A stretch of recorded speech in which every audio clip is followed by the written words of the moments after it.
Bienvenidos a Expreso de Oriente, soy Gabriel Colchen y esto es lo que veremos hoy. Aunque con dificultades se reanudó la distribución de alimentos en la Franja de Gaza, pero ¿qué es realmente la Fundación Humanitaria de Gaza, la nueva organización que forma parte de este proceso y que al parecer no respeta los principios del derecho humanitario? Lo analizaremos con nuestra invitada. Miles de alawitas sirios se refugiaron en Líbano después de las masacres sufridas dentro de sus comunidades en marzo. Ahora enfrentan un futuro incierto a la espera de poder volver a un país más estable. Y el director iraní Jafar Panahi ganó la Palma de Oro en el Festival de Cannes por su película Un simple accidente, la cual se filmó en la clandestinidad y como reflexión sobre la libertad y la venganza, inspirada en los encarcelamientos de su director. Aunque con limitaciones, vuelve la distribución de ayuda humanitaria a Gaza. Si bien la ONU pudo hacer entrar un número limitado de camiones de ayuda en los últimos días, la atención está puesta sobre la polémica Fundación Humanitaria de Gaza, que se espera coordine las operaciones. Las primeras actividades de distribuciones de cajas de alimentos se hicieron en medio del caos en el sur de la Franja de Gaza. En un intento de controlar que la ayuda humanitaria no llegue a Hamas y no esté coordinada por la ONU, Israel decidió que esta fundación se encargaría del reparto de alimentos entre una población palestina que sufre las dramáticas consecuencias del hambre. Así, el mismo Estado ocupante que bloqueaba completamente la llegada de camiones humanitarios a Gaza desde el 2 de marzo se encargaría de supervisar su distribución entre los gazatíes. El director de esta fundación, Jake Wood, dimitió el 25 de mayo luego de un aluvión de críticas.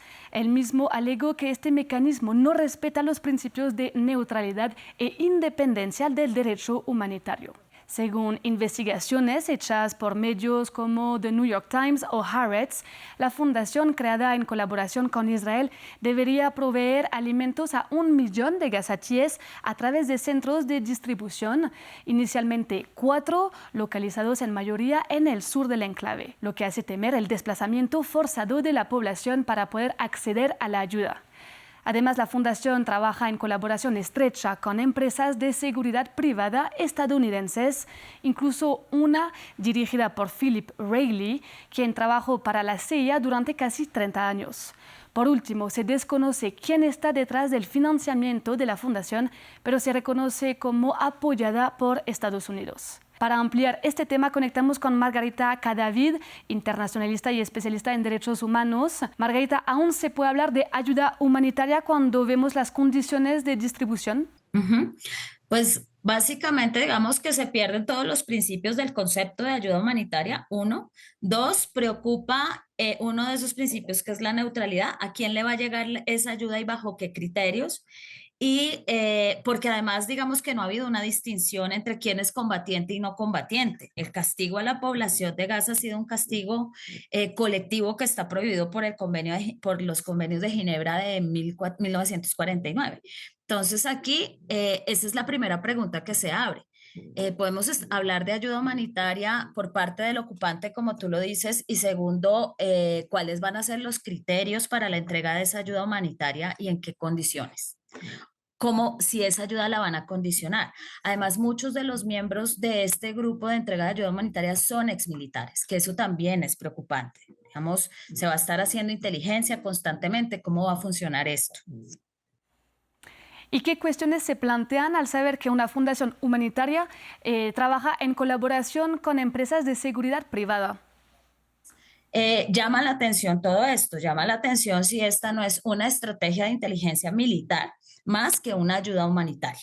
Digamos, una nueva estrategia en terreno por parte del gobierno israelí para tratar, digamos, de tener mayor información y mayor control sobre la población, digamos, parte de una fase de la ocupación de Gaza que ya es clarísimo que la van a ocupar, por lo menos el norte. Margarita, ¿por qué fue apartada la ONU de todo este proceso? Bueno, digamos que aquí ha habido las Naciones Unidas, digamos, precisamente se hace aparte y evita implicarse porque considera que no respeta los principios de imparcialidad, neutralidad e independencia. Entonces, la ONU, que trabaja bajo los fundamentos y los principios del derecho internacional humanitario, no va a entrar a ser parte y no va a entrar en este juego a ser parte de una fundación que está muy oscuro, como lo decíamos en la pregunta anterior, y es muy nebuloso y difícil de decir si verdaderamente vamos a tener una ayuda humanitaria. Ahora, ha expresado también que lo que se va a hacer es instrumentalizar esa ayuda, lo que te decía, instrumentalizar la ayuda como restringiendo a quién puede o no puede llegarle. Entonces, por esa razón, la ONU se ha hecho a un lado y hay que decirlo también, las relaciones, digamos, entre al Estado de Israel, la ONU le ha servido en momentos, pues es la que le da la resolución que permite la creación de su Estado, pero cuando no está de acuerdo con lo que Israel hace, entonces Israel simplemente la convierte en un organismo que no es respetable y que no sirve para sus intereses, entonces la deja a un lado.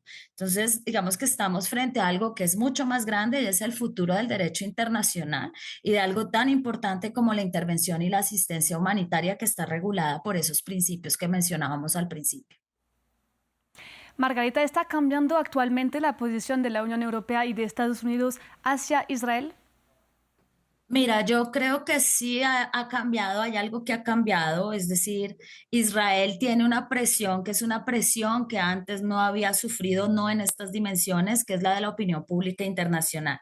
Es decir, el mundo y los ciudadanos del mundo, porque hablemos de una ciudadanía mundial, porque esto está pasando a nivel mundial, están protestando masivamente en las calles contra el genocidio y contra lo que está pasando en Gaza. Eso es una presión para los gobiernos. Digamos, hay gobiernos que prefieren, como en el caso de los Estados Unidos, responder a estas iniciativas, digamos, tratando de bloquearlas o contenerlas con medidas como las que se han tomado en las universidades de los Estados Unidos. Pero hay gobiernos, digamos, que son más conscientes de estos, de los costos políticos y de la gravedad de la situación a la que se está enfrentando y han empezado, digamos, a tomar algunas medidas, a tener unas iniciativas que van mucho más allá de los pronunciamientos simbólicos, digámoslo así, para empezar a presionar más a Israel. Entonces yo creo que es un movimiento que viene desde la base y que está obligando a los gobiernos a tomar otras posturas. Lo hemos visto en la Unión Europea, lo hemos visto en casos específicos. Malta, por ejemplo, ya dijo que el 20 de junio reconocerá al Estado palestino, entre otras cosas por lo que te digo, esto va a tener unos costos políticos a futuro en temas electorales para estos grupos. Entonces, falta y estamos tarde. O sea, yo creo que verdaderamente la presión, si no tiene un impacto económico real para Israel, esta presión simbólica no va a servir de nada. Gracias, Margarita, por tu análisis. A ti, muchas gracias por la invitación. Vamos ahora hacia el Líbano porque en el norte del país, en el barrio alawita de Jabal Moshen, la sombra de la guerra en Siria sigue presente. Allí se han refugiado miles de sirios y libaneses tras los ataques contra la comunidad alawita ocurrida en marzo en Tartus y Latakia, localidades ubicadas en la costa siria. Después de una ofensiva dirigida por afiliados al antiguo régimen de Al-Assad contra fuerzas del poder actual, cientos de alawitas fueron asesinados en represalias sectarias en contra de la comunidad a la que pertenece Bashar al-Assad y que dirigió el país durante décadas. Ahora aislada y estigmatizada, esta comunidad enfrenta un futuro incierto mientras el gobierno libanés negocia el retorno de los refugiados. El informe es de Etel Bonet, corresponsal en Beirut. En un almacén bajo un edificio Jabal Moshen, un Mahmoud intenta recomenzar su vida. Tiene 70 años y por primera vez ha dejado Siria. Huyó tras las masacres en Tartus y aunque encontró refugio en este barrio alawita de Trípoli, vive entre la gratitud y la incertidumbre. Tengo 70 años y pasé toda mi vida en Siria, en seguridad. Vinimos por miedo, tengo hijos y allá no estamos seguros. Aquí nos han ayudado. Doy gracias a Dios. Esperamos volver cuando Siria se estabilice. En este refugio improvisado, el GKA se organiza la llegada de familias desplazadas. Es el líder más joven de la comunidad alawí en Líbano y coordina la acogida a quienes huyeron de la violencia en Siria. Solo en este barrio, más de 14.000 personas han buscado refugio tras los últimos ataques.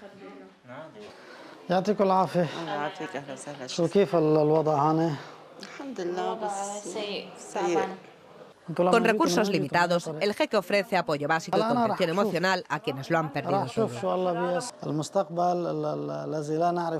Dependemos de iniciativas individuales, pero lo que más tememos es el futuro. No sabemos qué hay al final del túnel. Solo un acuerdo político permitirá su retorno. En ese mismo barrio, un grupo de jóvenes, liderado por Angelina Bilal, puso en marcha el proyecto Alawita, una iniciativa para combatir el aislamiento y restablecer la convivencia intercomunitaria.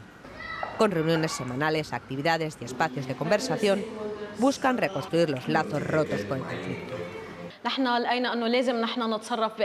Después de las masacres, los secuestros y los desplazamientos, sentimos que debíamos hacer algo para promover el diálogo entre los alawitas y el resto de comunidades. Para los alawitas de Jabal Moksen, el exilio no termina en la frontera. Viven marcados por el pasado y olvidados en el presente, atrapados entre dos países que lo rechazan.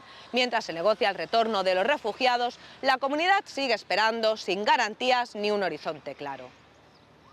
Y el tema de la venganza también es central en la película de Jafar Panahi, Un simple accidente, que ganó la Palma de Oro en el Festival de Cannes. El largometraje, inspirado en los pasos por la cárcel de su director, cuenta la historia de antiguos prisioneros que capturan a la persona a la que acusan de haber sido su torturador en prisión. Pone en debate el tema de la libertad en Irán, pero también de la justicia y de lo que podría pasar si cae el régimen persa. Desde entonces, Jafar Panahi volvió a Irán a pesar de las repercusiones que podría sufrir por su película. Repasamos la trayectoria del director en este informe. De la cárcel iraní a la Palma de Oro en Cannes, el director Jafar Panahi, de 64 años, reapareció en la alfombra roja después de 15 años de ausencia y se consagró con el máximo premio del festival por su película Un simple accidente. Fue realizada clandestinamente con varias mujeres apareciendo sin el hijab. El largometraje es una crítica al poder iraní y cuestiona a la sociedad de este país, una manera para el director de defender la libertad.